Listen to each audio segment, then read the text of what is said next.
Olivier Chaput, ingénieur agronome, citoyen du monde.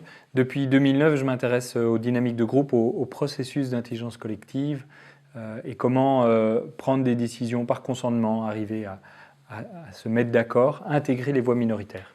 Du coup, sur cette question des jeux impopulaires, des jeux dans un groupe qui déplaisent, j'aurais envie de vous partager la théorie de la démocratie profonde qui suggère la théorie des rôles, la théorie que nous ne sommes pas des individus définis qui interagissons les uns avec les autres, mais qu'on serait plutôt des antennes, des canaux par lesquels le champ énergétique qu'est le groupe passe des messages. Chacun se retrouve avec un morceau de la réalité, une perspective qui vient compléter un puzzle un peu plus complexe. On a une histoire indienne qui illustre ça assez bien, 6 aveugles qui ont la possibilité de découvrir ce qu'est un éléphant. Le premier arrive, il attrape la trompe, le deuxième les oreilles, certains touchent les défenses, d'autres les pattes, il y en a un qui touche son ventre et le dernier lui attrape la queue. Quand ces 6 aveugles discutent de ce qu'est la réalité d'un éléphant, ils ont évidemment une approche tout à fait différente. Et parmi ces 6 aveugles, un peu comme dans les 6 chapeaux d'Édouard de Bonneau qui voulait aussi dire on ne parle pas tous de la même chose quand on parle d'un projet, certains y viennent avec des faits, d'autres avec leurs ressentis. Certains sont optimistes ou négatifs, dans ces 6 aveugles, comme il y a le chapeau noir du négatif, il y a l'aveugle qui, sous la queue de l'éléphant, s'est pris un chapeau noir sur la tête et vient avec des propos qui nous déplaisent. Moi, j'ai envie de vous encourager à réaliser que cette dimension de la réalité, elle fait partie du système. Vous aurez peut-être envie de la pointer du doigt, n'hésitez pas à le faire.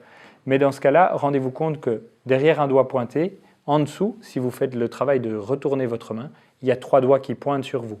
Il y a là-dedans un cadeau pour vous apprendre quelque chose sur vous-même, sur ce qui vous est intolérable, quelque chose qui vous appartient et qui pourrait élargir votre champ de conscience.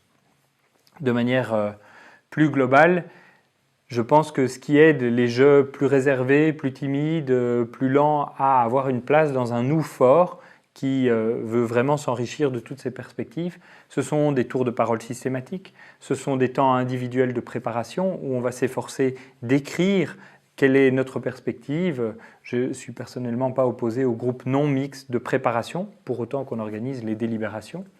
Et c'est peut-être de compléter cette théorie des rôles, cette idée qu'on est un canal, une antenne, qu'on est au service du groupe, qu'on vient faire cadeau avec ses objections, quand on est dans une prise de décision, c'est peut-être l'enrichir d'une notion qui est la dimension des privilèges ou des rangs. Dans un groupe, on ne va pas écouter de la même manière un individu ou l'autre en fonction de son ancienneté, de toute une série de gommettes qu'on colle à cette personne. Peut-être que le groupe mature doit apprendre à dissocier le messager du message, le contenu de son porte-parole, et donc créer des mécanismes dans lesquels à un moment les contributions sont mises sur le même pied d'égalité. Je terminerai en vous disant que voilà, cette recherche d'information, de plus de conscience, de plus d'échanges, elle a de grands avantages pour des meilleures décisions, pour aller plus loin, mais elle a peut-être aussi le défaut que ça prend du temps et qu'on voudrait parfois aller plus vite. Mais ne perdez pas de vue que aller vite, c'est parfois aller moins loin. Or, le but, c'est d'avancer longtemps ensemble. Et d'autre part, ayez conscience que en mettant de la lumière sur des parts d'ombre, vous allez déplacer l'ombre et elle restera un jeu dynamique. Je pense que l'intelligence collective, c'est une pratique, comme les gammes en musique, comme les katas aux arts martiaux.